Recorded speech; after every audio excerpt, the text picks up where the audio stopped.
now shot this video in Huaraz for 2 months, and I really enjoyed making it. It's an incredible place, as you can see, and I really hope you enjoyed watching it.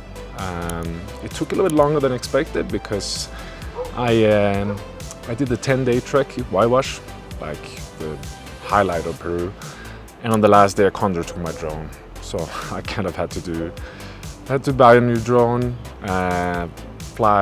go 8 days again and do all the shots again because I couldn't go without having those shots.